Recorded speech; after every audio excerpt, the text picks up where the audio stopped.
Di tengah ketegangan yang berlangsung, Go Ji-hon dalam hati bergumam, orang ini, dia lebih gila dari yang kubayangkan, sedikit pun aku tidak pernah menyangka akan jadi seperti ini. Kendati demikian, detektif Kang yang tiba-tiba maju bertanya, apa boleh kubuktikan dengan memotong jariku? Kazuo tersenyum tipis, ho, itu kesepakatan yang menarik sih. Dia melanjutkan, bos, kau memiliki adik yang sangat baik, tapi kalau aku yang atur semuanya, apa yang akan terjadi dengan para karyawan di bawahmu? Park Hang-oh mengernyit, oh, ya, aku masih belum yakin. Kazuo menimpali, oh ya, kalau begitu, bolehkah aku bawa orang itu? Seketika detektif Kang terkejut, ia tidak menyangka jika Kazuo akan melangkah sejauh itu. Apa-apaan orang ini? Apa yang sebenarnya dia rencanakan? Gumamnya dalam hati. Kazuo berkata lagi, aku tahu ini isu yang sensitif. Tab CEO sedang mencari orang-orang berbakat saat ini. Kalau dia cuma menginginkan pria itu, bukankah ini kesempatan yang bagus? Park Hang-oh menatap detektif Kang, lalu bertanya, tentu saja. Hei, gimana menurutmu? Detektif Kang menjawab, terima kasih atas tawarannya. Tapi, maukah Anda sekalian menampung adik-adikku untuk tinggal bersamaku? Mereka adalah saudara yang berjanji menempuh satu jalan selama sisa hidup mereka. Kazuo menanggapi, aku semakin menyukainya, dan kami sangat menghargai arti keluarga. Kalau mereka anggota keluargamu, mereka juga bagian dari anggota keluargaku. Kalian akan selalu diterima. Kazuo melanjutkan, kalau begitu, aku harus memperkenalkan kalian kepada CEO kami juga. Jadi kalau ada apa-apa, jangan ragu untuk menghubungiku kapan saja, dan kau bisa menghubungiku di nomor kontak kartu nama ini. Detektif Kang membalas, baiklah, aku paham, terima kasih atas pengertiannya. Kazuo merespon, ya, jangan ragu untuk menghubungiku. Kalau begitu, aku pergi dulu. Beberapa saat kemudian, Park Hang-oh yang bernafas lega berkata, wah, aku gugup sekali. Dia melanjutkan, detektif, bukankah aktingku tadi sempurna? Go Ji-hon tersenyum tipis, ya, kerja bagus. Nah, sekarang, sudah saatnya bos kita ini harus diborgol. Cerita lalu berpindah ke dalam mobil. Di sana, Song Jun dengan pemaparannya berkata, menurut informasi, kabarnya Kazuo Matsushita menjalani hukuman penjara setelah hidup sebagai anggota Yakuza di Jepang, sedangkan tempat yang dia kunjungi adalah Hachigumi, yang itu merupakan sebuah organisasi terkenal di Fukuoka, dan petugas polisi sudah dikerahkan di dekat tempat tinggal para debitur, yang baru saja diserahkan daftarnya. Huan Jungwo menanggapi, oke, jadi dengan kata lain, tugas yang tersisa sekarang adalah menyusup ke tempat persembunyian orang-orang yang mengirim SMS ke pemeras itu. Singkat cerita, mereka pun akhirnya tiba di suatu tempat. Detektif Kang kemudian berkata, sudah hampir waktunya untuk janji temu kita, jadi kita harus cepat bergerak. Namun, seorang pria yang menghadangnya bertanya, hei, berhenti, mau apa kalian? Detektif Kang menjawab, kami datang untuk menemui Direktur Kazuo. Setelah mendengar hal itu, pria itu pun akhirnya mengizinkan mereka masuk. Hingga tibalah mereka di sebuah ruangan. Di sana, Kazuma yang menyambut kedatangan mereka berkata, ho, baguslah kau terlihat ceria sekali, dan aslinya pun jauh lebih baik. Dia melanjutkan, aku agak sibuk akhir-akhir ini, jadi aku tidak bisa sering datang bekerja. Dan ku dengar, kalian bekerja di bawah bos Rin. Aku pun penasaran, bagaimana cara dia mengumpulkan obligasi karyawan?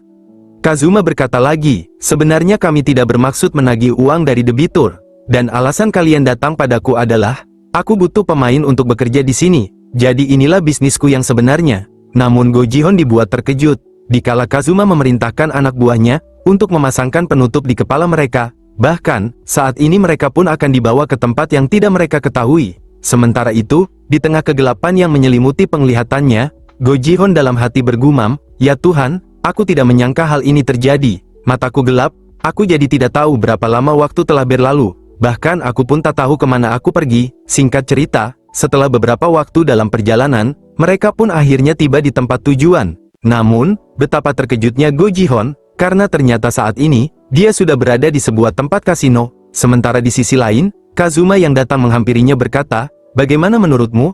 Apa kau suka dengan tempat bernama Paradise ini? Makan dan penginapan gratis, main sepuasnya. Secara harfiah berarti tempat ini adalah surga, dan yang lebih menariknya lagi adalah, ini bisa dilihat sebagai kejadian utama dalam pusaran utang ini. Dengan kata lain, bisa dibilang ini adalah lelang manusia, dan coba kau lihat sekelilingmu, apa mereka tampak seperti karyawan biasa bagimu? Go Ji-hon dalam hati bergumam, sekarang setelah kupikir-pikir, kondisi para karyawan sungguh memprihatinkan. Kazuma dengan nada tegas berkata lagi, di sini, uang adalah kekuatan dan penyelamat, ini kesempatan terakhir dan surga bagi pecundang yang seperti sampah, bisa juga dibilang, ini hiburan utama bagi para pecundang, yang menuruti hawa nafsu dan kenikmatan semata. Kau bahkan bisa membeli karyawan tersebut dengan uangmu sendiri. dan bisa melakukan apapun yang kau inginkan pada mereka selama seminggu? Go Ji-hon bertanya. Lalu apa identitas para karyawan itu? Kazuma menjawab, mereka yang tak tersentuh, sampah yang tidak bisa direhabilitasi lagi. Dengan kata lain, mereka yang menjadi karyawan di sini adalah para debitur. Mendengar hal itu, Go Ji-hon dalam hati bergumam, akhirnya aku mengerti, para debitur itu pasti jadi tempat pelampiasannya di sini. Namun apakah mungkin, orang dengan tato harimau itu ada di sini juga? Tapi tidak, kurasa masih terlalu dini untuk bisa menyimpulkannya. Terlebih lagi, belum ada bukti kalau Qi Yuhan dan tato harimau adalah orang yang sama. Yang perlu kami lakukan sekarang adalah menemukan Qi Yuhan dan mengawasi mereka. Selain itu, kami pun sangat berterima kasih karena kalian telah mengakuinya. Dan sekarang, yang tersisa adalah mengumpulkan bukti-bukti. Go Ji-hon kemudian berkata, ini menarik. Tapi apa yang harus kita lakukan di sini? Kazuma tertawa kecil. Hahaha, apa kau sudah mulai tertarik? Tapi sebaiknya kau jangan terburu-buru. Kita bahas tugasmu nanti saja. Untuk sekarang mari kita lihat-lihat dulu. Seketika keriuhan pun menggema dari para pengunjung di sana, dikala acara pelelangan manusia yang akan segera dimulai. Sementara itu, tampak seorang karyawan wanita yang berdiri di hadapan mereka. Kemudian, dengan pengeras suara wanita itu berkata, halo para pemain yang terhormat, sekarang, kita akan memulai special time selama 1 jam. Kalau begitu, mari kita mulai dengan item pertama. Harga dimulai dari 300 won, dan ini dia item pertama untuk hari ini. Sementara itu, di tengah keriuhan yang berlangsung, tiba-tiba muncul seorang wanita dari kejauhan. Dia adalah Han Soyang, sekaligus pelanggan setia dalam acara tersebut, merasa tertarik dengan item pertama yang ditawarkan. Han Soyang dengan penuh yakin berkata, wah, tampan sekali, kalau begitu, aku berikan harga 5,5 juta won. Pria di sampingnya mengernyit, lagi-lagi Nyonya Han. Aku benar-benar bosan dengan orang mesum sepertimu, yang cuma milih pria tampan untuk membuat hancur hidup mereka. Han So yang menimpali, berisik, kalian juga sama saja kan? Sementara itu, mendengar tawaran dari Han So Yang, wanita pembawa acara itu berkata, wah, mulai dari 5,5 juta won, harganya mahal banget, ini investasi yang bagus, apa ada yang mau menawar lebih tinggi lagi? Akan tetapi, secara mengejutkan, Go Ji-hon yang ikut memberikan penawaran berkata, tunggu, bagaimana kalau aku naikkan menjadi 100 juta won? Sontak saja. Hal itu pun membuat Han So yang terkejut. Sialan, siapa yang berani-beraninya menawar 100 juta? Gumamnya dalam hati. Pembawa acara itu berkata lagi, wah, 100 juta. Harga yang belum pernah ada sebelumnya. Berikutnya, apa ada yang mau menawar lebih tinggi? Dan apakah pria tampan yang tampak seperti komet itu pemenang lelang item ini? Sementara di tempat lain, Huan Jungwoo yang terkejut dengan tindakannya bertanya, Ji-hon, apa kau yakin ini tidak masalah? Go Ji-hon menjawab, yah, Anda tenang saja, aku tahu apa yang kulakukan. Dalam gumamannya dia melanjutkan, wajar saja kalau ketua tim sangat khawatir. Karena dengan menjadikan diriku sebagai pusat perhatian di saat mencari Qi Yuhan, ini jelas seperti bunuh diri, akan tetapi, disitulah yang menjadi letak titik lemahnya. Kemudian, seorang karyawan wanita yang datang menghampirinya berkata, permisi, pelanggan, saya kemari untuk membantu Anda menukarkan chip. Go Ji-hon menanggapi, baiklah, tukarkan sebanyak 1 miliar won, dan bawakan aku beberapa keping chipnya. Seketika karyawan itu pun terkejut, matanya menatap kosong, keringat dingin mulai bercucuran, seakan tak percaya dengan apa yang dia dengar. Karyawan itu lalu berkata, baik, kalau begitu, saya akan menukarkannya dengan 1 miliar won.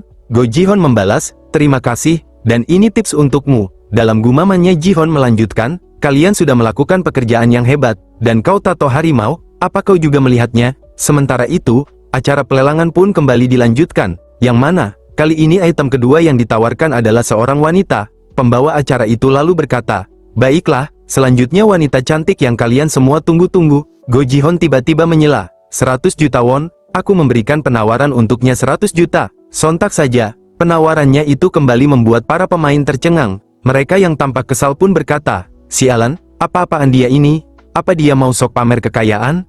Kendati demikian, karena tidak ada yang berani menaikkan harga dari tawarannya, Go Ji-hon pun akhirnya kembali memenangkan acara lelangan itu. Bahkan yang lebih membuat semua orang yang ada di sana tercengang adalah, di saat lelangan berikutnya akan kembali dilanjutkan, lagi-lagi Go Ji-hon memberikan tawaran sebesar 100 juta won, hingga pada akhirnya, pembawa acara itu pun menutup acara pelelangan tersebut. Akan tetapi, Go Ji-hon yang tampak tidak puas berkata, apa-apaan ini? Aku dengar tempat ini adalah surga. Jadi aku memutuskan untuk mencoba peruntunganku. Namun pada kenyataannya ini bukanlah surga, melainkan permainan jual beli barang yang membosankan dan kekanak-kanakan. Kasino dewasa macam apa ini? Ji-hon melanjutkan, aku bahkan sudah menaikkan taruhanmu. Jadi kau harus bersenang-senang bermain. Jadi kenapa kau begitu takut seperti tikus yang ekornya terselip di antara kedua kakimu? Sepertinya ini sudah tidak menyenangkan lagi. Seorang karyawan di belakangnya menyela, "Permisi, pelanggan, di mana saya harus menaruh barang yang Anda menangkan? Selain itu, periode sewa akan mulai dihitung sekarang, jadi silakan untuk diperiksa." Go Ji-hon bertanya, "Apa maksudmu dengan periode sewa? Apa uangnya masih belum lunas?" Karyawan itu menjawab, "Maaf, masih banyak yang kurang, karena sebagian besar karyawan terlilit hutang melebihi 1 miliar won." Go Ji-hon dalam hati bergumam, jadi mereka juga terlilit hutang gara-gara judi di sini." Ji-hon lalu berkata, "Baiklah, kau boleh menaruhnya di mana saja yang kau mau." Karyawan itu menanggapi, "Baik, saya mengerti." Tak lama kemudian, muncul detektif Kang yang datang memanggilnya. Dia lalu berkata, "Ji-hon, menurut informasi, polisi akan segera menyerbu tempat ini." Go Ji-hon bertanya, "Apa rencananya akan segera dimulai?" Detektif Kang menjawab, "Benar, itu berkat alat pelacak dan kamera mini yang terpasang pada dasi ini. Tapi ngomong-ngomong, aku selalu bertanya-tanya dari mana kau mendapatkan semua barang ini?" Go Ji-hon menanggapi, "Soal itu ya, kebetulan aku kenal seseorang. Dia salah satu pakar terbaik dalam desain peralatan." Detektif Kang mengernyit, "Apa dia bisa dipercaya?" Detektif Kang menambahkan, "Oh ya, ini yang baru. Aku punya sesuatu untuk kau lihat." Nis sudah mengonfirmasi kalau ini adalah wajah Ki Yuhan. Seketika Go Ji-hon terkejut, dikala melihat foto orang berbeda dari yang sebelumnya ia lihat. Dalam hati ia bergumam, "Orang ini, siapa sebenarnya dia? Rasanya benar-benar berbeda. Bahkan naluriku mengatakan kalau mereka bukan orang yang sama. Setahuku dia orang berdarah dingin dan juga kejam." Namun, di tengah gumamannya, tiba-tiba sesosok tangan meraih pundaknya. Tentu saja, hal itu pun membuatnya sangat terkejut. Akan tetapi, ternyata itu adalah tangan Song Jun yang datang menghampirinya. Song Jun lalu berkata, "Ji-hon, kau lagi lihat apa? Aku dari tadi mencarimu. Selain itu, keikutsertaanmu dalam acara tadi begitu menarik perhatian. Dan itu bagus sekali, bahkan berkat tindakanmu, waktu aku memberitahunya kalau aku anggota baru, Yakuza memberiku banyak informasi bagus." Song Jun melanjutkan, "Awalnya dia menatapku dengan tatapan waspada. Tapi waktu aku menyebutkan nama Kazuo, aku bisa masuk menjelajahi tempat ini dengan mudah. Tapi masalahnya, kita tidak punya banyak waktu untuk melakukan semua ini. Namun orang-orang gila itu, membangun ruang kremasi sendiri untuk membuang karyawan yang mereka pecat. Jadi menurutku, bertahan lebih lama di sini akan sangat berbahaya. Tapi aku sudah mengumpulkan buktinya, sebaiknya kita mundur perlahan." Namun, seketika mereka dikejutkan, dengan kedatangan Kazuma dan Kazuo yang secara tiba-tiba. Sementara itu, Kazuma yang telah mendengar percakapan mereka berkata, "Kalian tidak perlu melakukan itu, dan kau Kazuo, buat mereka bersenang-senang, karena masalah yang telah kau buat, maka kau harus bereskan sendiri." Sementara itu, saat ini Go Ji-hon dan yang lainnya pun sudah berada dalam kepungan anak buah Kazuo. Di tengah keadaannya yang semakin terjepit, Detektif Kang yang terlihat kesal berkata, "Situasinya malah jadi makin rumit." Song Jun menimpali, "Hahaha, sepertinya hari ini kita akan bersenang-senang." Seketika suasana pun menjadi pecah, dikala Kazuo memerintahkan anak buahnya untuk menyerang. Sementara di sisi lain, Detektif Kang yang sudah mulai meregangkan otot-ototnya berkata, "Walaupun kita baru soal ngurus beginian, dan sudah melalui banyak hal di lapangan, tapi kali ini tampaknya akan berbahaya." Go Ji-hon mengernyit, "Sepertinya memang begitu, jadi berhati-hatilah." Dengan mata yang menyala Detektif Kang membalas, "Kalau begitu, mari kita hangatkan tubuh kita sedikit, dan jangan salahkan aku kalau kalian harus mati." Dalam gumamannya dia melanjutkan, "Dalam 0,2 detik, adalah setiap detik yang dibutuhkan seorang petinju profesional, untuk menyebabkan luka serius pada lawan sekitar 500 kgf. Kekuatan itu, bisa disamakan dengan sebuah palu besar yang menghantam." Cerita berlanjut, dengan serangan yang terukur, Detektif Kang pun berhasil menumbangkan salah satu dari mereka. Tak lama setelah itu, gelombang serangan kembali datang, namun Detektif Kang dapat dengan mudah mengatasinya. Sementara di sisi lain, melihat kekuatan bertarung dari Detektif Kang, Kazuma yang mulai terlihat panik berkata, "Sungguh disayangkan, andai saja dia bukan di pihak musuh, mungkin dia akan sangat berguna bagi kita, bukankah begitu Ketua Kazuo?" Kazuo menanggapi, "Yah, aku juga merasa sangat menyesal, jadi akan kubereskan masalah ini sendiri." Kazuo berkata lagi, "Hei, kau, apa kau sudah selesai pemanasannya?" Detektif Kang menoleh tajam, namun seketika matanya terbelalak, dikala melihat sebilah pisau yang dilemparkan Kazuo tepat ke arahnya. Kendati demikian, dengan ketenangannya, Detektif Kang dapat menahan menggunakan tangannya. Kagum melihat kesigapannya, Kazuo pun berkata, Boleh juga, dengan kekuatan seperti itu, akan sangat berguna jika kau bisa membawanya untuk tinggal bersama kami. Jadi, apa kau ingin mempertimbangkan kembali tawaran kami? Aku pun berjanji untuk menjamin kehidupanmu dan saudara-saudaramu." Detektif Kang menimpali, jaminan hidup katamu?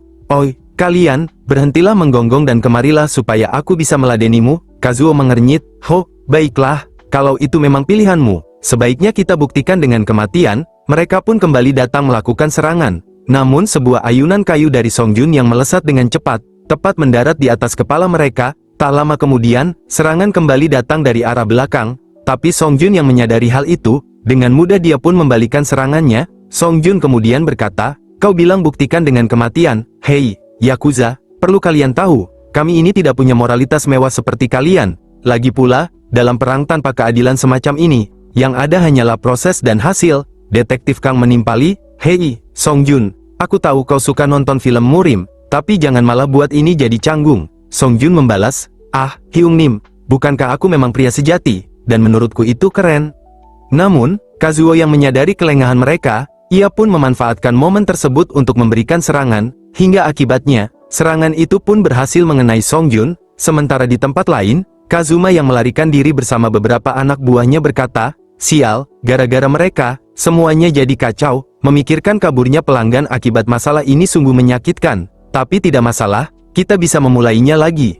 Akan tetapi, Go Ji-hon yang datang menghadang mereka menimpali, maaf, tapi rasanya itu tidak mungkin terjadi. Tak lama kemudian, anggota personil kepolisian lainnya pun mulai berdatangan. Kazuma yang terkejut melihat hal itu berkata, hah, siapa mereka? Apa-apaan semua ini? Cepat hentikan mereka. Go Ji-hon menimpali, Hiroki Kazuma, kau ditangkap berdasarkan surat perintah atas pembunuhan, penyerangan, pemerkosaan, kekerasan seksual, rentenir, pemerasan, dan juga tuduhan lainnya. Kazuma mengernyit, kukira siapa? Ternyata itu kau yang terkenal itu kan? Kau Inspektur Go Ji-hon? Atau lebih tepatnya, tuan muda dari Go Guang Group. Go Ji-hon tersenyum tipis. Yah, akhirnya ketahuan juga. Inilah alasan kenapa aku tidak suka tampil di media. Dan kau Hiroki Kazuma, lebih baik menyerahlah, karena kami sudah mengepung daerah ini.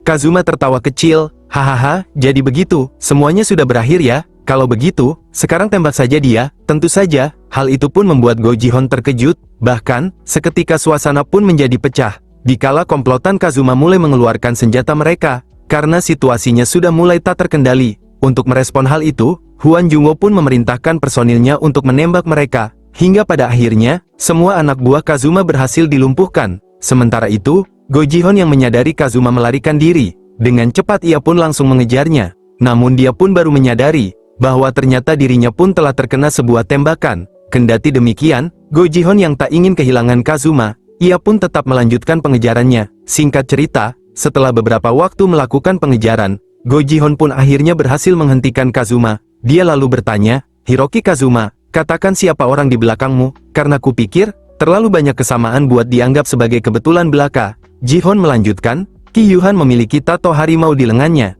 dan tato itu baru ditemukan saat itu. Rasanya seperti disengaja, kurasa ada yang tidak beres, bahkan hampir seperti sebuah kebetulan. Kazuma menimpali, kau tidak tahu apa-apa, ini baru sebagian dari rencana besar. Tapi, izinkan aku memberitahumu sesuatu.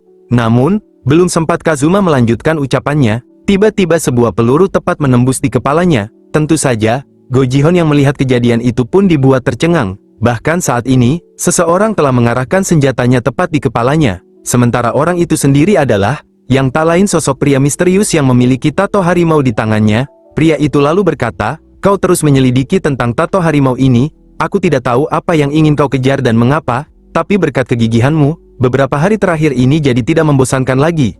Namun kurasa ini sudah cukup. Jadi, selamat tinggal Go Ji-hon. Kemudian, tanpa ragu pria itu pun langsung menembaknya. Kendati demikian, di sisa-sisa kesadarannya, Go Ji-hon dalam hati bergumam, dinginnya dan rasa bersalah yang begitu mengerikan. Rasanya ini sangat familiar, tak ada kekuatan untuk bangkit, semua harapan telah sirna. Aku sudah berlari tanpa henti, sekarang aku akan beristirahat. Seharusnya ini tidak jadi masalah. Tapi kenapa aku berlari sejauh itu? Apakah semua ini benar-benar membuatku puas? Tapi tidak, aku masih tidak bisa menerima ini semua. Dan jika ada sebuah kesempatan lagi untukku, maka aku tidak akan menyia-nyiakannya. Cerita lalu berpindah ke rumah sakit milik dari Go Guang Group. Di sana, tampak Go Ji-hon yang tengah terduduk di ranjang perawatan, menatap situasi dunia luar dari balik jendela, sembari mencerna semua yang telah terjadi dan ia alami sebelumnya.